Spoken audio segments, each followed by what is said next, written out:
What's happening? Welcome in the Matt Bernier Show. My name is Matt Bernier. You can follow me on Twitter at Bernier_Matt. This is the fourth and final part of the four-part Derby point standings pod.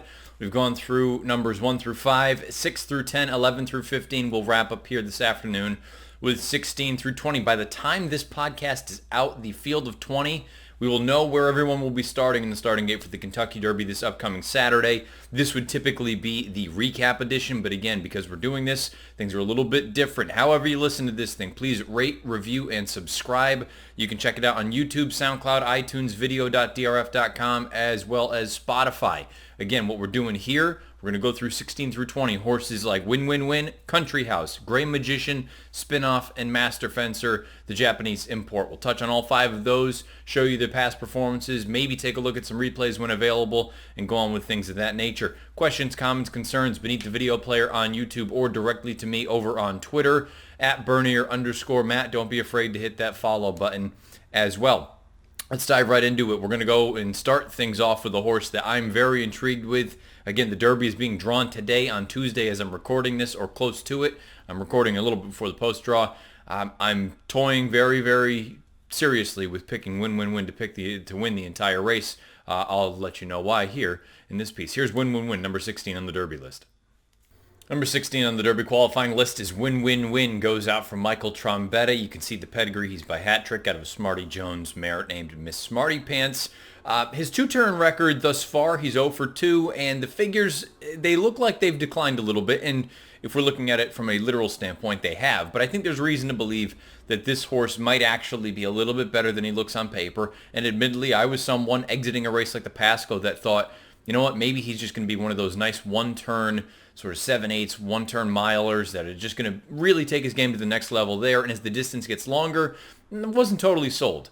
To be honest with you, I think... Well, I shouldn't say I think. I know. I've kind of changed my tune. I think 2 turns is well within his scope. Who knows? Maybe when it's all said and done, he is better going shorter. But I think he's got a big chance in a race like the Derby at a big price. Let's go back to the Tampa Bay Derby. This is the first race that I'm sure most people will look at and say, well, a little bit disappointing when you consider this is on the far turn. We've gone over this Tampa Bay Derby a number of times. The pace was hot. It was a speed-friendly track at Tampa Bay Downs this day. You see right here, this is Tacitus down on the inside. On the outside here with the orange cap is WinWinWin. I'm going to let the tape roll. And sure, they're starting at the same point. So perhaps it's a little bit disappointing that Tacitus ultimately goes off and gets the job done rather, I don't want to say emphatically over a horse like WinWinWin, but he did get a considerably better trip. You see how much more ground WinWinWin is carrying than a horse like Tacitus. There's about 4 paths difference between the two of them, and I can understand folks that look at this finish right here from Tacitus on the far outside, WinWinWin on the far outside and say, well, he's just kind of going up and down. Maybe he's passing tired horses. You got to do a little bit better. You got to pass outshine. But I think the added ground, given that it was his first time going 2 turns, I don't think it was a disaster. I don't think it was a brilliant effort, but I don't think it was terrible. Now, you take a look at that. He earns an 89 buyer. A horse like Tacitus comes back. He wins his next start in the Wood Memorial the same day that WinWinWin runs in the Bluegrass. He's bet down to odds of 3-1. And the thing that I really like about this race, okay, this was a day that there wasn't a lot of passing going on in this race particularly. You see Signal Man here. You see Vekoma on the outside here. He's going to be the one that ultimately wins this race. And all the way back here between horses, this is WinWinWin warming up. The thing you're going to want to keep an eye on with WinWinWin is as they get midway through the far turn, he's going to stop pretty severely. And usually when they stop that badly in a dirt race, it's all over. They're not going to be able to rally on. Not going to be able to find their stride again and pick up ground. WinWinWin does the exact opposite. You're going to see right about now, he's going to come up in behind those horses, and Arad's going to have to slam on the brakes pretty good right there. He loses all of his action, all of his momentum on dirt that is usually, it's over. There's usually no chance for you to rally on. Instead, this horse wheels out into the clear, and he's going to finish faster than anyone else in this race. And that to me is a very, very positive sign. Look, the last thing in the world you want to have happen on Saturday is for your horse to get stopped as he's making a run on the far turn.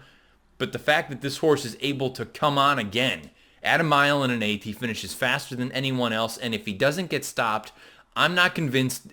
Look, maybe he doesn't beat Vekoma, but I think it's even closer than what this 3.5 length final margin is. I think this is just a very promising effort. His figures look on the light side. The workout the other day, everyone and their brother has an opinion on it. I'm not an expert as far as workouts are concerned. I did like how when Julian Pimentel just gave him a little tap on the shoulder, he accelerated. And again, I'm not suggesting I'm a wizard as far as that kind of stuff is concerned.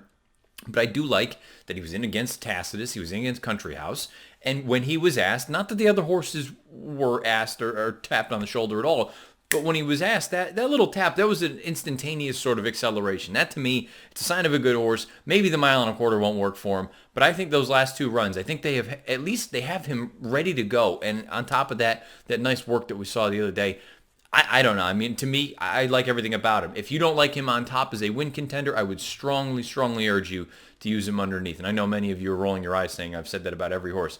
If you're playing superfectas, most of these horses check those boxes. So we'll find out. But to me, I think WinWinWin is a very, very intriguing candidate to run well in this Saturday's Kentucky Derby. Country House is number 17 on the Derby qualifying list. Goes out for Bill Mott, one of two in here for Mott this year with Tacitus as well. Tacitus is the more fancied of the two going into the wagering and things like that going into the race. Country House, though, is very intriguing to some folks where they look at it and say he's going to want every bit of this distance. He continues to slowly improve. I'm taking the opposite angle on that. I think this is an incomplete sort of project horse. Very similar to the way I laid out the improbable argument a few weeks back or a few shows back when we went over him. The reason I say that is because he's had a number of instances where it seems like he runs in spots. There's also something that I'm getting a little bit more leery about how far he actually wants to go. And maybe he's going to be best suited going a slightly shorter distance, a one-turn configuration, just because of the way that he's moved. Where you look and see in a race like the Louisiana Derby, which we can't show you, he put in a serious sort of mid-race move. And yes, he was wide, but he flattened out afterward. And what does he do in the Arkansas Derby over a sloppy sealed track against some nice horses in here, Omaha Beach and Improbable? Take a look on the far outside back here. This is Country House. He's going to make up a significant amount of ground right now until they get to about the top of the lane, and then he just stays on evenly.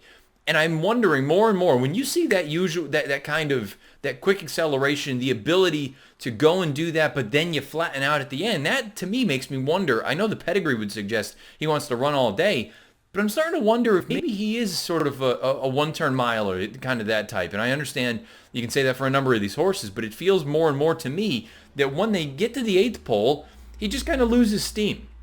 Now, perhaps that's because he needs to put in his run as early as he does, and he can't sustain that long bid. But guess what? If that's the case, that's a bit of a problem because he's going to be starting from way, way out of it. Look how far back he is at the quarter and the half-mile calls. He's just coming from 100 out of it. So that, to me, is a difficult thing. If you want to look at it and say, well, he's getting tired because he's been running since the half-mile pole, that's fine, but he's going to have to do that again on Saturday in the Kentucky Derby, and you got to go an extra 1/8 of a mile. So I'm wondering if this is the kind of horse that he has that ability when everyone else is just kind of, you hear there's a term called turn time, and it's usually horses just that, how fast they get around the turn and how well they get around the turn. He seems to really excel around the turn, and then he flattens out as they get to the top of the lane when most horses can kind of right the ship and get going again because they're going in a straight line. To me, I do wonder if we'll see what happens in the Derby. I'm not inclined to use him. I understand the folks that want to use him underneath. I'm going to look at it and say, you know what? To me, there's a chance that after this, I'd like to see him turn back to at least a shorter distance. Maybe it's not one turn, but maybe it's 1 1/16. I personally wouldn't mind a one-turn mile. I know those are few and far between going forward here, but to me, Country House, I'm starting to get a little bit weary, not only about is he a completed project, but how far does he actually want to go? He's going to be one of those horses that a lot of people use underneath in their superfectas and their trifectas. I'm inclined to leave him out of that area, but that's your prerogative as the handicapper. You need to make a decision what you think. Country House, to me, unfinished project, potentially distance limitations. I want to wait and see, and I'd like to see him turn back in distance when it's all said and done. Great Magician, number 18 on the Derby qualifying list. He finished second in the UAE Derby most recently, and this is going to sound a little bit contradictory to the way that I laid out a horse like Plouska Parfait and the way that I view him as opposed to Great Magician. Great Magician, I'm not convinced about the distance, which sounds asinine because he just finished second by 3/4 of a length behind Pluska Parfait when I think he ran a better race than Pluska Parfait did at 1 3/16. The reason I'm saying all of this is I'm not convinced that the additional ground, 1.25 miles at a track like Churchill Downs, and 1.25 miles against much, much better company than what he faced over in the UAE Derby. Now, having said that, there are reasons, and I made it clear when we spoke about Pluska Parfait, and I'm going to show you why I think Grand Magician ran a much better race than Pluska Parfait did in the UAE Derby. We'll take this in a couple of pieces. This is the start of the race, and keep an eye on this horse right here with those Eclipse Thoroughbred silks on, the black and the blue. He's going to break like a shot. He beats everybody out of the gate, and for one reason or another, Joel Rosario chooses to rate him off of it, where at Meydan, we've known time and time again, you'd rather be forwardly placed than not. So instead now he's rated all the way back here to mid-pack, which seems like a bit of a peculiar ride. Now we're going to fast forward here onto the backside, and you see him in and amongst horses, but he's, 5-6 paths off the rail? He's going to start to move up again in a mid-race move. A little bit of, again, a bizarre move here. Now we round the far turn, and you're going to see just how much ground he's carrying, impossibly wide. Meanwhile, Pluska Parfait is skimming the rail, and again, we've spoken about that ride with Jose Ortiz. It's a beautiful ride. Meanwhile, Grand Magician is starting to finally find his stride and go on with it, and he's going to finish very, very well. I think he ran a better race than Pluska Parfait did. The reason I prefer Pluska Parfait underneath as opposed to Grand Magician are the distance situation. I get it. This is 1 3/16, and this horse on this day may have ran 1 5/16. But against far inferior company than what he's going to face this coming Saturday in the Derby. And as far as Pluska Parfait is concerned, I feel like he is going to be a horse that is more likely to be able to just pick up pieces and see out the 1.25 mile distance, to me, better than Grand Magician. Maybe it sounds a little bit contradictory. I'm just going with how I feel with this one. I see Gradar, I see Johannesburg on the bottom. To me, it's not necessarily a sign that added ground is going to be his friend. I think he's able to do it over there against inferior company. I'm not convinced he's going to be able to do it over here against far better company. He's a solid horse, but another sort of knock is we have seen him here in the United States, 7 different times? He's never earned a buyer better than 80, unless he jumps up in just some tremendous fashion the first Saturday in May. I have a hard time making a case for Grand Magician. He's one that if he hits the board, he'll knock me out of everything. I'm going to take a stand against him. I can understand folks that say, stupid move. He's only 3/4 of a length and he ran a better race than a horse that you're going to use underneath in Pluska Parfait. You got to make some decisions somewhere. Grand Magician, nice horse. Seems like he's going the right direction anyway. I think he ran the best race in the UAE Derby. Tough luck loser. I don't want him the first Saturday in May. 19 on the Derby qualifying list is Spinoff, trained by Todd Pletcher. To me, this is one of the more interesting horses going forward, not just for Saturday, because from a raw talent standpoint, I think a case can be made that Spinoff is as talented, if not more talented, than the vast majority of this field of 20. The problem I have with him is I just think he's so lightly raced, and I've said it for a few of these horses already. I think he's an incomplete, sort of unfinished project. I don't doubt that there's ability here. I just wonder what's going to happen when you got 170,000 people to deal with, when you got 19 other horses that you need to run against. Are you going to be able to put it all together? Is this the time that you're going to put it all together? That seems unlikely, and from a wagering standpoint, I'm not going to talk anybody off of a horse that might be 30-1. But Spinoff, to me, I just don't want to be banking on him putting it all together on Saturday. I do like his prospects going forward, though. So I can't show the Louisiana Derby, but we will take a look at the chart and the way that race was run. And the reason that I think he's a little bit sort of on the incomplete side, I picked him this day in the Louisiana Derby. I thought he ran just fine until basically the final 1/8 of a mile. And it looked like as they're turning for home, Spinoff's going to win for fun. And you see, he just doesn't quite finish as well as a horse like By My Standards. Now, as far as the way the race was run, yes, he was ahead of By My Standards, a little bit closer to the pace. I didn't think the pace was electric. I thought he sat a pretty comfortable trip in the grand scheme.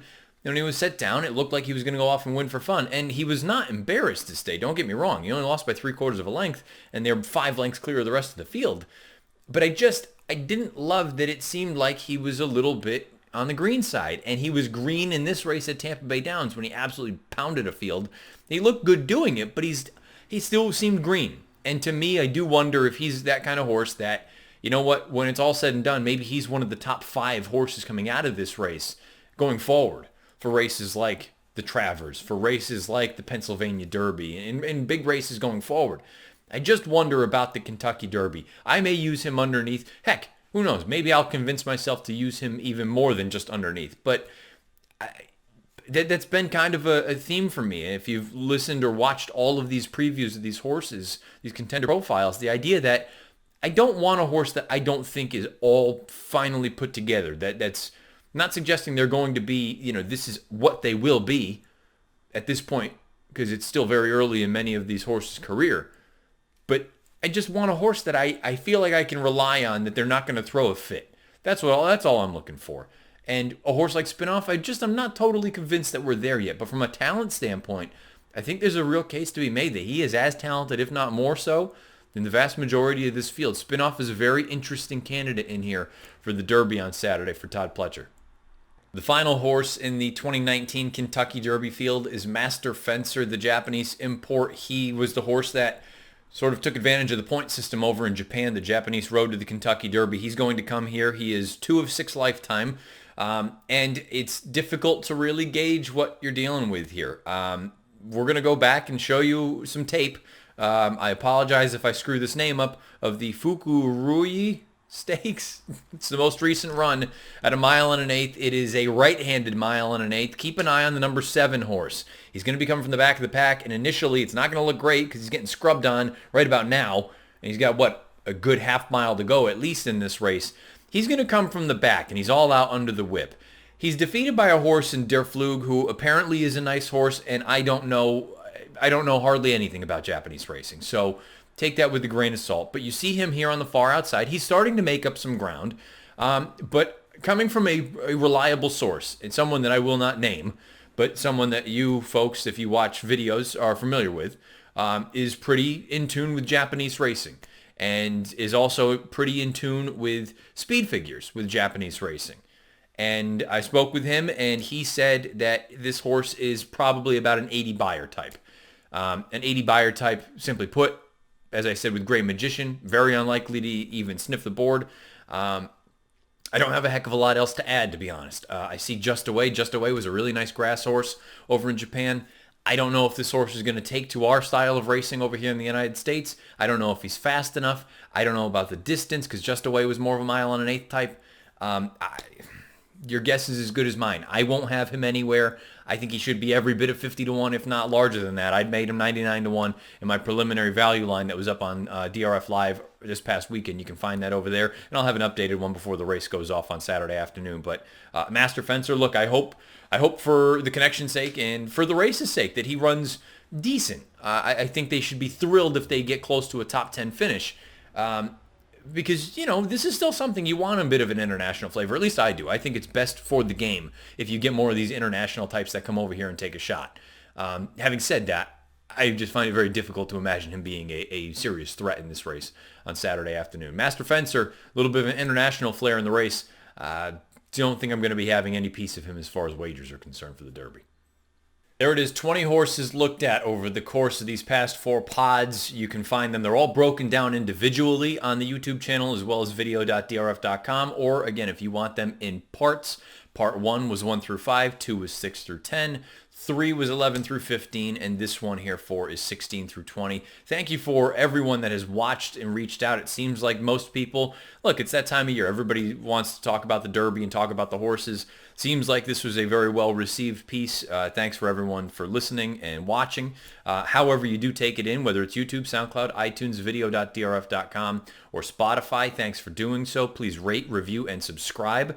Questions, comments, concerns beneath the video player on YouTube or directly to me on Twitter at Bernier_Matt. Now, hopefully, these pieces have helped you with a little bit of handicapping and things that you can go back and take a look at. They are getting ready to do the post-position draw as I'm wrapping up the recording of this on Tuesday. The DRF race of the day for Saturday, no surprise, is the Kentucky Derby. That will be taped tomorrow on Wednesday.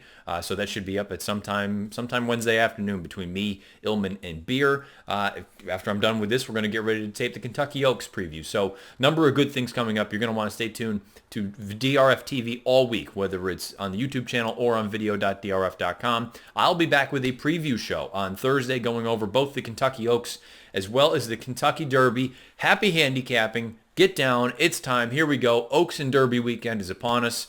Best of luck however you play, whatever you play, wherever you play. I'll be back with the preview edition coming up here on the Matt Bernier Show in just a few days.